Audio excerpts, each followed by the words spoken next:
Hello, everyone. As you request, in order to create highly effective and targeted marketing campaigns that resonate with our customers, today I'm going to show you how we use our data to create microsegments and personas that will help us achieve some of the goals that OkCupid has. What's the agenda of today? It consists in first take from a top level a look to the data set that we analyzed. Then we're gonna see what the main assumptions that were made in terms of this analysis. And finally, we are gonna dive deep into the key insights found for this analysis that may lead to take important decisions for further campaigns. This specific data set contains data from nearly 60,000 users of the site, including demographic information such as age, sex, ethnicity, sexual orientation, religion, as well as personal preferences such as diet, smoking and drinking behavior, whether they have pets or not, and the languages that they spoke, and etc. There is also 3 numerical data regarding height, income, and offsprings. From all the data, 40% of the users are female, and the 99% reported to be located in California. By analyzing this data, we can identify patterns and trends that will help us understand better what's the customer behavior that we are experimenting. To illustrate the distribution of the users from the data set, let's take a look at this first graph where the user's age is displayed in range from 18 to 69 years old. We can see that 51% of the users are between 20 and 30 years old, and the average age is 32 years old, being the female 0.8 years older than the male on average. Continuing with this presentation, and before we dive into the analysis, let me briefly go over some assumptions that we made during the analysis. First, we exclude the income information because it contained 81 empty values. Second, we also exclude diet and offspring information because we believe that having 40% of missing records that's not really talks about the reality of these specific metrics.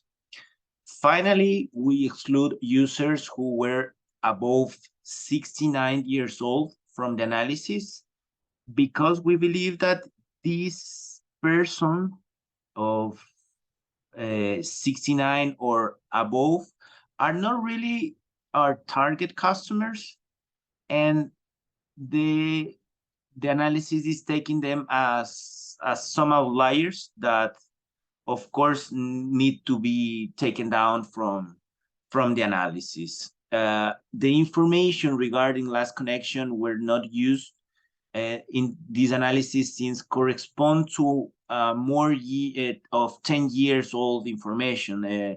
Specifically, it's from data from 2012. So be aware that the following insights may be varied from then because the information is kind of old. In addition, we made some assumption about the data itself. We considered that empty responses or NA responses in the jobs section, we considered them as rather not said. We are assuming that if the user is not stating their job, we are assuming that they rather don't say where they work. And we also assume that user who likes cats or dogs were not pet owners, but they just simply like them.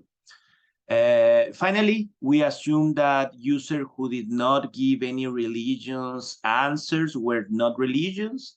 And also, if in the speak session, we also take in considerations two options: just English or English plus others, regardless the level of any of the languages that the user is saying they can speak.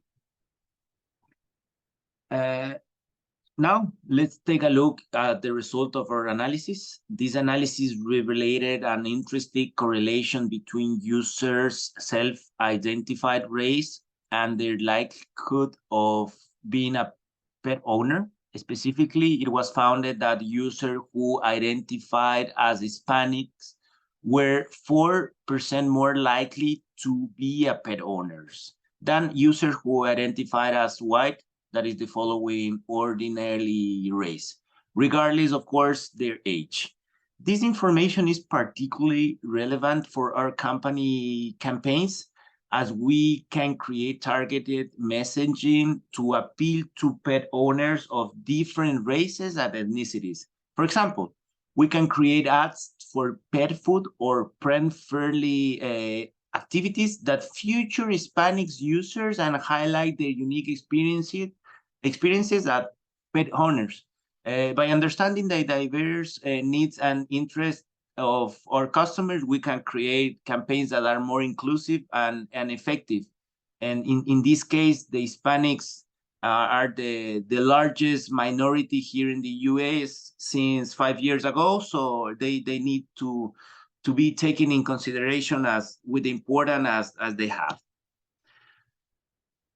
Another interesting insight that we found was that the word moved was the third most common word in the user's essays, with more than 4,000 appearances according to our word cloud analysis that we are now looking on the screen.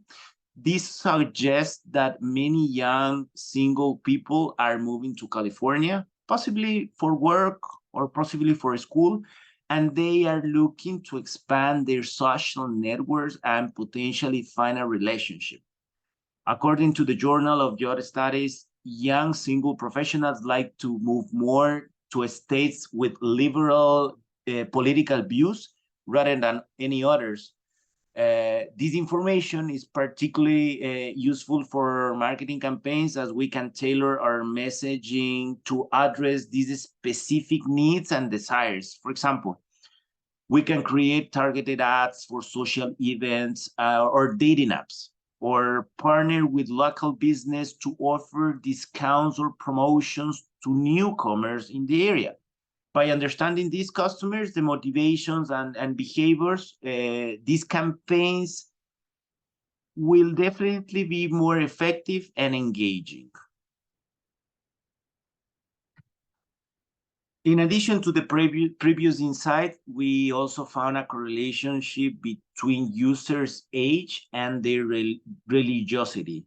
This analysis revealed that as users get older, they tend to become more religious. This finding could be attributed to a variety of factors, such as increased life experience and greater sense of morality, which may lead some people to seek comfort in religious beliefs.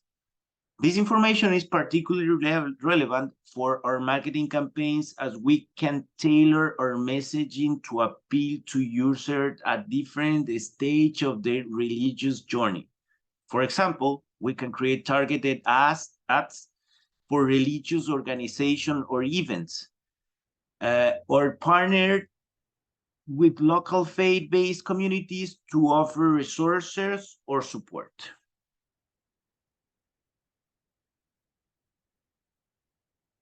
Finally, the analysis also revealed a gender difference in how users perceive their own body shape.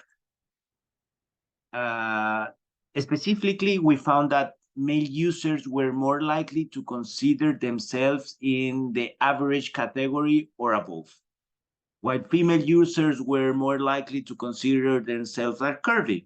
This finding is consistent with existing research, by the University of Victoria, on body image and gender, which suggests that men are more likely to have a positive body image and perceive themselves as more muscular, while women are more likely to experience body dissatisfaction and perceive themselves as more overweight or curvy. By understanding these psychological factors, we can create marketing campaigns that are more empathetic and empowering and help to reduce the stigma and negative body image. For example, we can create ads that celebrate diverse body shapes and size, or partner with body positive influencers and organizations to promote self-love and acceptance.